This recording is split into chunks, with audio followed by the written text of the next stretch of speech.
ከሰዓታት በፊት ጉድ ተሰማ። ኢራን ጉድ ተሰራች።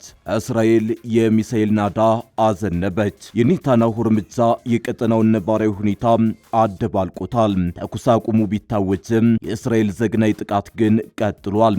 ኔታንያሁ በተኩስ አቁሙ ስር የተካተተችውን ሊባኖስን እየደበደቡ ነው። ጥቃቱ እጅግ አሰቃቂና አደገኛ ነው። ይህ ጥቃትም ኢራን እስራኤልን እንድታጠቃ በር ሊከፍት ይችላል በሚል እየተሰጋ ነው። ወዲህ ደግሞ ባለፉት ሰዓታት ውስጥ በዓለም አቀፍ ፖለቲካ ውስጥ እጅግ አስገራሚና ማንም ያልገምታቸው ለውጦች ተከስተዋል። አሜሪካ በኢራን ላይ የጣለችው የባህር ከበባ በተግባር እየፈረሰ ሲሆን፣ እስራኤል ደግሞ በአውሮፓ የነበራትን ጠንካራ ድጋፍ በከፍተኛ ፍጥነት እያጣች ነው።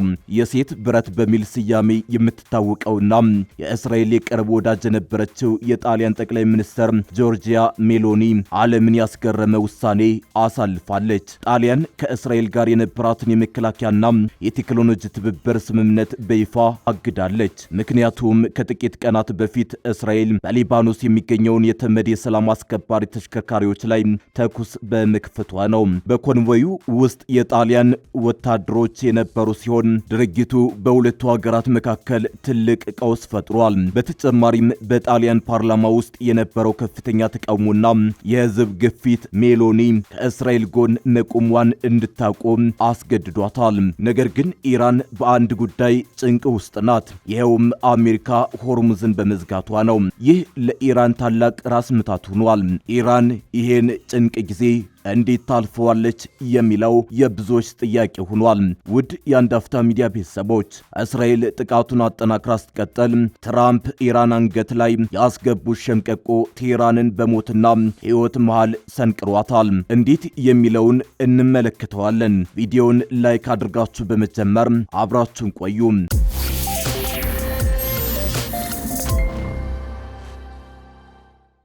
እስራኤል እና ሊባኖስ ከ3 አስርተ ዓመታት በኋላ በመጀመሪያ ጊዜ ዲፕሎማሲያዊ ንግግር ካደረጉ ከአንድ ቀን በኋላ የእስራኤል ጦር ሊባኖስን ማጥቃቱን ቀጥሏል። እስራኤል በንግግሩ ያልተሳተፈውን ሄዝቦላህን በመጠቆም መንግስታዊ ያልሆኑ የሽብር ቡድኖችን ትጥቅ ማስፈታት እንደምትፈልግ ገልጻለች። የእስራኤል መከላከያ ኃይል ባለፉት ጥቂት ቀናት ሄዝቦላ የሽብርና ወታደራዊ መሰረተ ልማቶችን መምታቱን አስታውቋል። ጦሩ በሄዝቦላ የሽብር ቡድን ላይ ጥቃት መፈጸም እንቀጥላለን ብሏል። በተጨማሪም የእስራኤል መከላከያ በደቡባዊ ሊባኖስ የአየር ድብደባ እያካሄደ መሆኑን በመግለጽ ነዋሪዎች አካባቢውን ለቀው እንዲወጡ ማስጠንቀቂያ ሰጥቷል። ጦሩ በዛሃራኒ ወንዝ ደቡባዊ አቅጣጫ ከባድ እርምጃ እየወሰደ መሆኑን ገልጾ ነዋሪዎች አካባቢውን ለቀው እንዲወጡ አስጠንቅቋል። በሄዝቦላ አካባቢ የሚገኝ ማንኛውም አካል በተቋማቸው ወይም የውጊያ ተሽከርካሪዎቻቸው አካባቢ ሕይወቱን ለአደጋ ያጋልጣል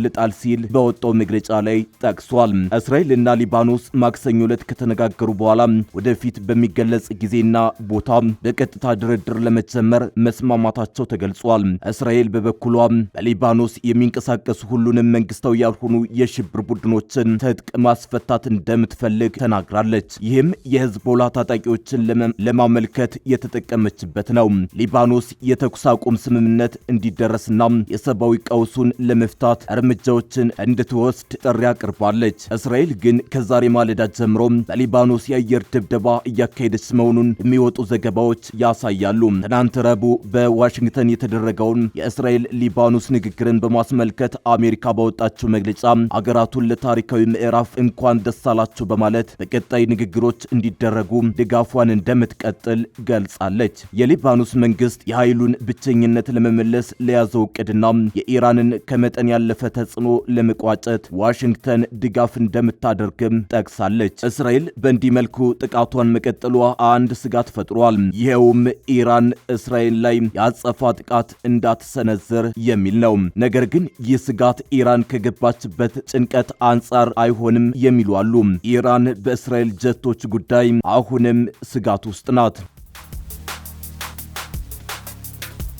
ዩናይትድ ስቴትስ እና እስራኤል ከአንድ ወር በፊት በኢራን ላይ የቀሰቀሱት ጦርነት ባልተጠበቀ ሁኔታ ተወሳስቦ እየተካሄደ ይመስላል። የአሜሪካው ፕሬዝዳንት ዶናልድ ትራምፕ የማህበራዊ ሚዲያ ጽሑፎች ለአጭር ጊዜ ቢሆንም ግርግሩን እያባባሱና ዓለም አቀፍ ገበያዎችን እያናወጡ ይገኛሉ።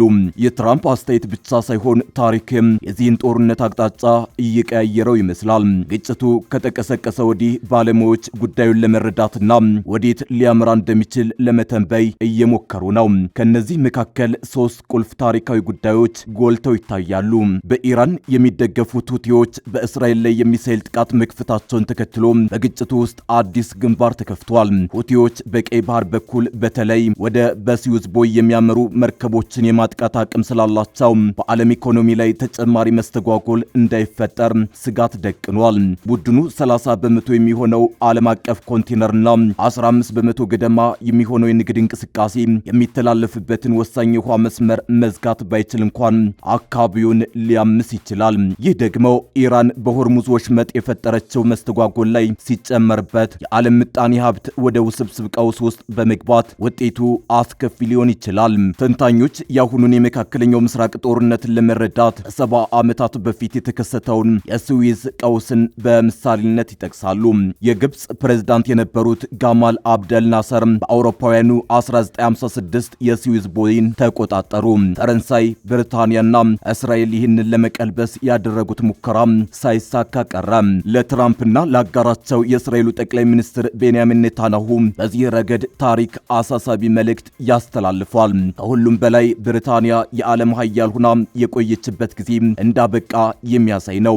ከመጀመሪያው የዓለም ጦርነት ወዲህ በመካከለኛው ምስራቅ የነበራት የበላይነት መጨረሻ ነበር ሲሉ የቢቢሲ ዓለም አቀፍ ጉዳዮች አርታኢ ጀሜሪ ቦይን ተናግረዋል። ለዓለም አቀፍ ኢኮኖሚ ወሳኝ በሆኑት መስመሮች ላይ ኢራንና ሁቲዎች እየተገበሯቸው ያሉት ስልቶች ከናስር አካሄድ ጋር ይመሳሰላሉ።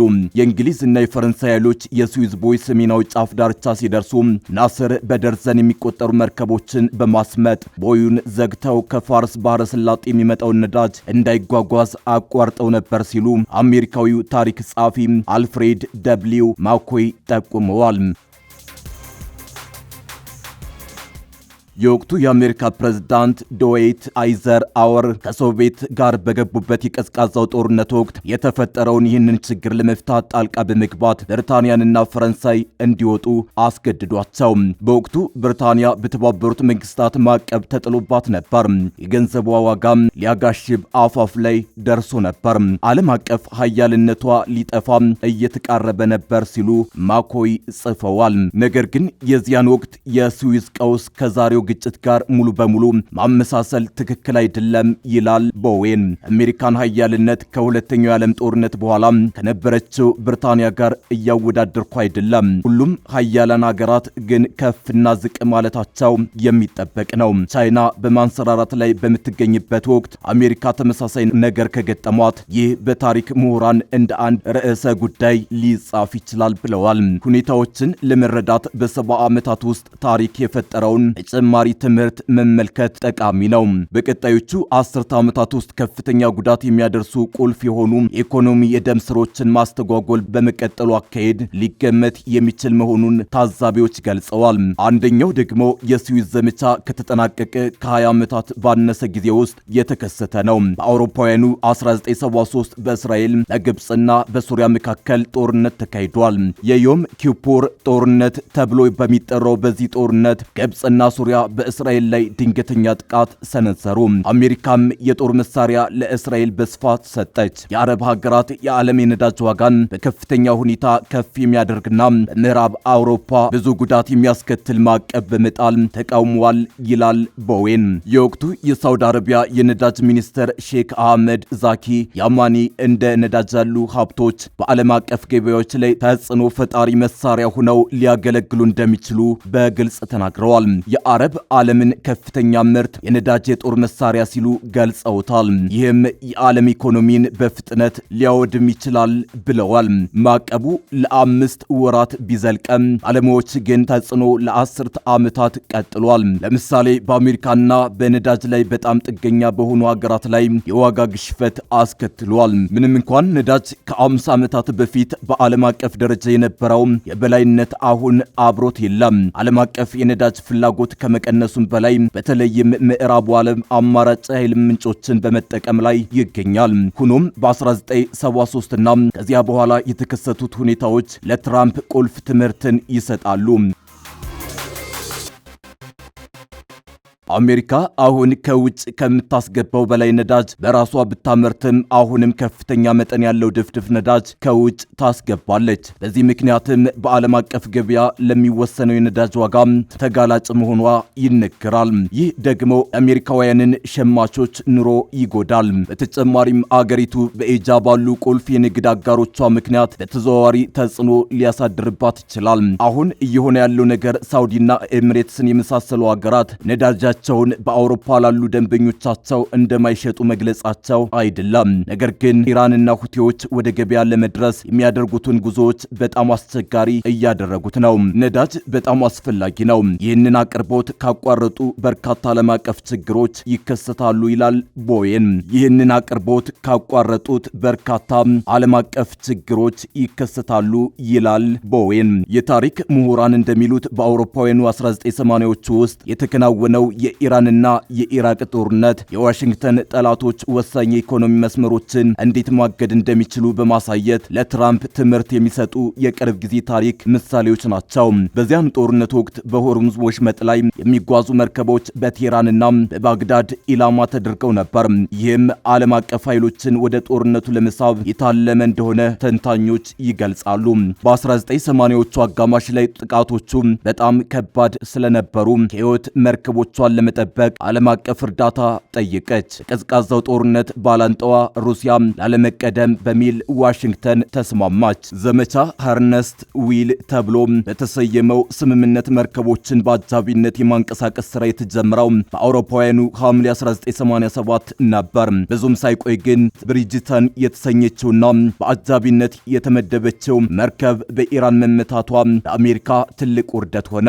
ባለሙያዎች እንደሚሉት ይህ ክስተት ዋሽንግተን ባህር ላይ የተጠመዱ ፈንጂዎችን የማስወገድ ችሎታዋ ላይ ጥያቄ አስነስቷል። ትራምፕ ከኢራን ጋር በሚደረገው በአሁኑ ጦርነት ሌሎች ሀገራት የባህር ኃይል አጃቢዎችን በማቅረብ የሆርሙዝን ወሽመጥ ክፍት እንዲሆን ድጋፍ እንዲሰጡ ጥሪ ማቅረባቸው መልእክቱን ግልጽ ያደርገዋል። በአሁኑ ወቅት የዋሽንግተን ፈተና የበለጠ ከባድ ነው ይላሉ ተንታኞች። የጦር መሳሪያዎች መሻሻል፣ ለምሳሌ የድሮኖች መስፋፋትና ኢራን ከኢራቅ ጋር የረዥም ጊዜ ጦርነት ውስጥ አለመሆኗን ይጠቅሳሉ። በአሁኑ ጦርነት ውስጥ ለተሳተፉ ዋና ዋና ተዋናዮች በሙሉ ታሪክ ብዙ ትምህርትን ይሰጣል። ይህንንም የሚገነዘቡበት መንገድ በዓለም አቀፍ ደረጃ በሚካሄደው ለውጥና የጦርነት ጊዜ ላይ ተጽዕኖ ሊያሳድር ይችላል።